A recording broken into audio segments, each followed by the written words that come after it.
Dear doctor TV నా భర్త వయసు 66 సంవత్సరాలు. నా భర్తకి ఈ మధ్యనే యాంజియోప్లాస్టీ చేశారు. ఇప్పుడు బాగానే ఉన్నారు, కానీ ఆయనకి బాగా దగ్గు వస్తుంది. ఇలా ఎందుకు జరుగుతుంది? యాంజియోప్లాస్టీ తర్వాత దగ్గు రావటం సాధారణమేనా? ఏం చేస్తే ఈ దగ్గు తగ్గుతుంది, లేదా దానంతటా అదే తగ్గుతుందా తెలియజేయండి అని అడుగుతున్నారు. ఈ ప్రశ్నకు డాక్టర్గా సమాధానం ఇప్పుడు తెలుసుకుందాం. ఇది చాలా మంచి ప్రశ్న.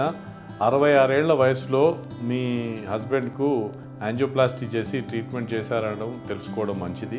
కాకపోతే యాంజియోప్లాస్టీ ఏ స్టేజ్లో చేసిందనే దాన్ని బట్టి తర్వాత రోగి ఎంత ఈజీగా కోలుకుంటారు, ఎంత సిమ్టమ్స్ ఉంటాయి అనేది డిసైడ్ అవుతుంది. మేము అంతా స్ట్రెస్ చేసేది ఎందుకంటే హార్ట్ అటాక్ రాకముందే మనం అర్లీగా కొవ్వు పేరుకపోయినప్పుడు, బ్లాకేజెస్ ఉన్నప్పుడు, హార్ట్ అటాక్ మొత్తం 100% రక్తనాళాలు బంద్ అయినప్పుడు అటాక్ వస్తుంది. అలా కాకుండా మనకు అర్లీ స్టేజ్లో 80% 90% బ్లాక్ ఉన్నప్పుడు మనం డిటెక్ట్ చేసి అప్పుడు యాంజియోప్లాస్టీ చేసినట్టయితే కనుక హార్ట్ పంపింగ్ ఏం ఎఫెక్ట్ కానప్పుడు సిమ్టమ్స్ ఏమీ ఉండవు. మొత్తం అందరిలాగానే నార్మల్గా ఉండగలుగుతారు. కాకపోతే స్టాటిన్, ఆస్పిరిన్, క్లోక్లోల్ లాంటి మందులు మాత్రం వేసుకోవాల్సి. మీరు చెప్పేదాన్ని బట్టి మీ హస్బెండ్కి కొంచెం హార్ట్ అటాక్ అయిన తర్వాత డాక్టర్కి వెళ్ళడం వల్ల అప్పుడు యాంజియోప్లాస్టీ చేస్తున్నారేమో అని నాకు అనిపిస్తుంది. ఇలా చేయడం వల్ల ఏంటంటే ఆల్రెడీ హార్ట్ కొంచెం డ్యామేజ్ జరిగి ఉండడం వల్ల, ఆ పంపింగ్ కొంచెం తక్కువ ఉండడం వల్ల మళ్ళీ ఇంకా వర్సన్ కాకుండా యాంజియోప్లాస్టీ కాపాడుతుంది. కానీ ఆల్రెడీ ఏదైతే డ్యామేజ్ జరిగి కండరం దెబ్బతిందో అది మొత్తము నార్మల్ కాకపోవచ్చు. మరి ఇలాంటి పరిస్థితులలో హార్ట్ పంపింగ్ కొంచెం తక్కువగా ఉన్నప్పుడు, నడిచినప్పుడు కొంచెం ఆయాసం రావడం, పడుకున్నప్పుడు ఈ ఊపిరితిత్తుల్లో కంజెషన్ అయిపోయి కొంచెం దగ్గులాగా రావడం అట్లాంటివి సంభవించవచ్చు.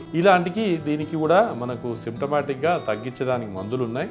కన్సర్న్ డాక్టర్, స్పెషలిస్ట్ దగ్గరికి వెళ్ళి చూపించుకుంటే మీకు ఆయాసము, దగ్గు తగ్గడానికి అవకాశం ఉంది. ఇదే కాకుండా కొన్నిసార్లు హార్ట్ ఫెయిల్యూర్ ఉన్నప్పుడు రామెప్రిల్ అని కొన్నిలాంటి మందులు ఇస్తుంటాం. వాటి వల్ల కూడా సైడ్ ఎఫెక్ట్ వల్ల కొంచెం పొడి దగ్గులాగా రావచ్చు.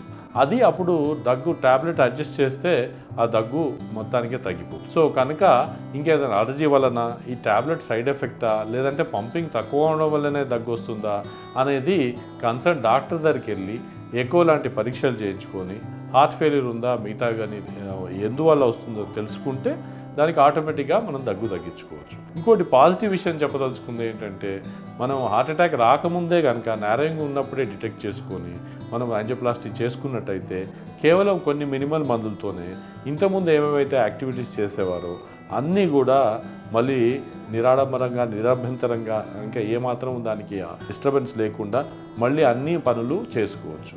కాకపోతే డైట్లో కొన్ని నియమాలు పాటించాలి, ట్యాబ్లెట్స్ మాత్రం వేసుకోవాలి. సో ఇది పాజిటివ్గా మీ యాంజియోప్లాస్టీ తర్వాత అందరు నార్మల్గా ఉండవచ్చు అని చెప్తూ, మీ లైఫ్ స్టైల్ మెయింటైన్ చేసుకోవాలి, ట్యాబ్లెట్స్ మాత్రం తీసుకోవాలని చెప్తూ మీ ప్రశ్నకు సమాధానం ఇచ్చారని నేను ఆశిస్తున్నాను.